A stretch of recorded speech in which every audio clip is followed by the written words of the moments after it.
दोस्तों, Indian Coast guard की vacancy निकल कर आ चुकी है। इनकी योग्यता 10वीं पास है। अंतिम तारीख कब है, चयन प्रक्रिया क्या है, आवेदन कैसे करनी है, ये सारी चीज़ें हम ऑफिशियल नोटिफिकेशन पर देखते हैं।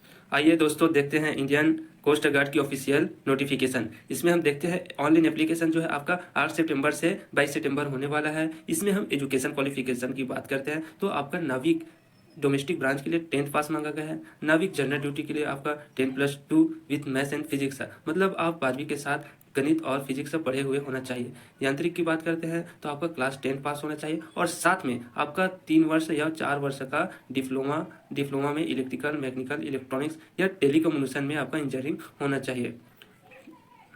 एज लिमिटेशन की बात करते हैं, आपका मिनिमम एज 18 ईयर होना चाहिए और मैक्सिमम जो है 22 ईयर होना चाहिए। कुछ कैंडिडेट के लिए यहाँ पर एज कैटेगरी रखा गया है। 1 मई 2002 से आपका 30 अप्रैल 2006 तक आप इसमें अप्लाई कर सकते हैं। SC/ST के लिए 5 साल का छूट है और OBC के लिए आपका 3 साल का छूट दिया गया है। वैकेंसी की बात करते हैं, इसमें आपका टेंटेटिव नंबर रखा गया है। इसमें आपका नंबर जो है बढ़ भी सकता है और घट भी सकता है। तो नाविक जनरल ड्यूटी का आपका टोटल 260 निकला है। नाविक डोमेस्टिक ब्रांच का आपका 30 वैकेंसी निकला है। यांत्रिक मैकेनिकल का आपका 25 वैकेंसी निकला है। यांत्रिक इलेक्ट्रिकल का 20 वैकेंसी निकला है। यांत्रिक इलेक्ट्रॉनिक्स का आपका 15 वैकेंसी निकला हुआ है। सिलेक्शन प्रोसेस की बात करते हैं, the selection of candidates is based on all India order of merit based on their performance in stage 1। आपका मेरिट बेस पर आपका सिलेक्शन प्रोसेस होने वाला है।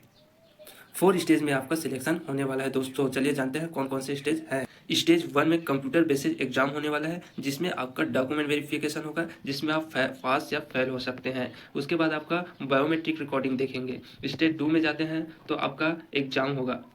स्टेज 2 की बात करते हैं दोस्तों, तो आपका इस पे performance in computer based exam. आप स्टेज 1 में जो एग्जाम दिलाए हैं, session 1, session 2, session 3, session 4, session 5 में आप जो एग्जाम दिलाते हैं एक स्टेज 1 में, उसको क्वालिफाई करने के बाद आप जब स्टेज 2 में आते हैं तब आपका असाइनमेंट होता है, एडेप्टिबिलिटी टेस्ट होता है, जिसमें आपका फिजिकल फिटनेस टेस्ट होता है। आप इसको क्वालिफाई कर लेते हैं। उसके बाद आपका डॉक्यूमेंट वेरिफिकेशन होता है दोस्तों।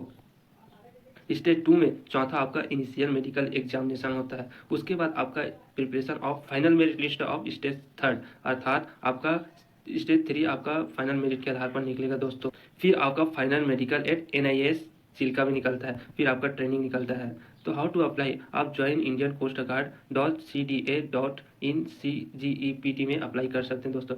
लेट मत करिए, तुरंत आप अप्लाई कर लीजिए। यह मौका आपको बार बार नहीं मिलेगा। जय हिंद, जय साथियों।